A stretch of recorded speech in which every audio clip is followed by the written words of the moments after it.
Mi nombre es Teresita de Arias. My name is Teresita de Arias. I have served as a deputy twice.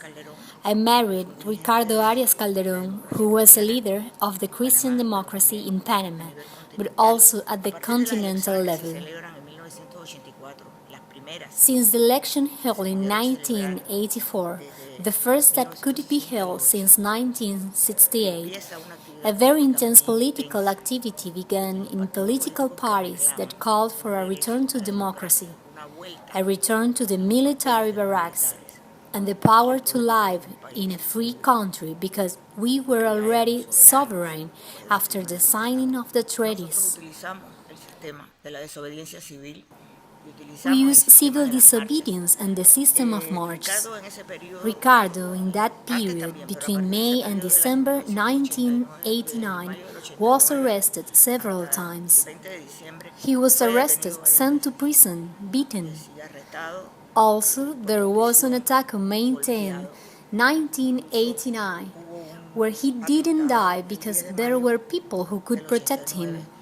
At the moment, an armed crowd with steel ropes and firearms rushed at him.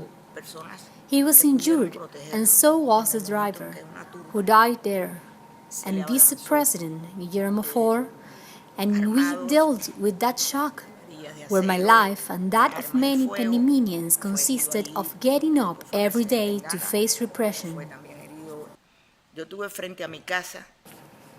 4 months I had in front of my house a car with armed civilians that kept records of how many people entered and left. They could break into my house whenever they wanted. One of my children was arrested for more than 24 hours. He was a teenager. He was about 15 years old.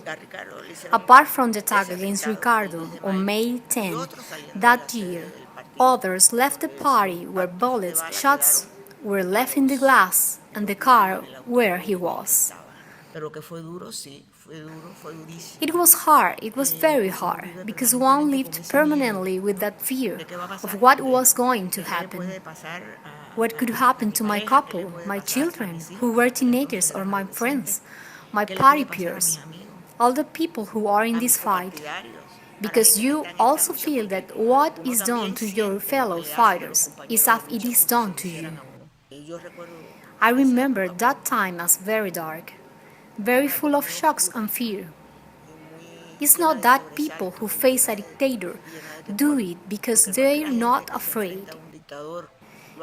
They do it in spite of fear. That's why the things that are happening in Venezuela remind me of what happened here in Panama.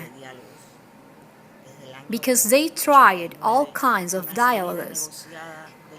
From year 89, there was a supposed negotiated exit of the dictator, a return of the civility, a revision of the constitution that was dictatorial and militaristic.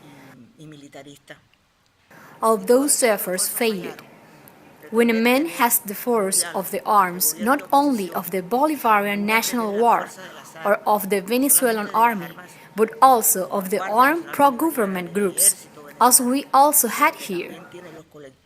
Groups of armed civilians, paramilitary groups, that closed the doors to a credible dialogue. That is why I have called on Varela's government, which has been extremely warm, to say gently, with Maduro's government, not now, but for the 3 years he is with this move, that sovereign countries cannot hold their elections, not intervene. Of course, they can give their opinions, they can intervene, and they can push when the rights of 20 million Venezuelans are at stake. So I have claimed this personally to the President. I have done it through the media because we Panamanians are not unaware of this suffering, since we lived it in our own flesh, and because we received from Venezuela an enormous solidarity, enormous support and unconditional affection.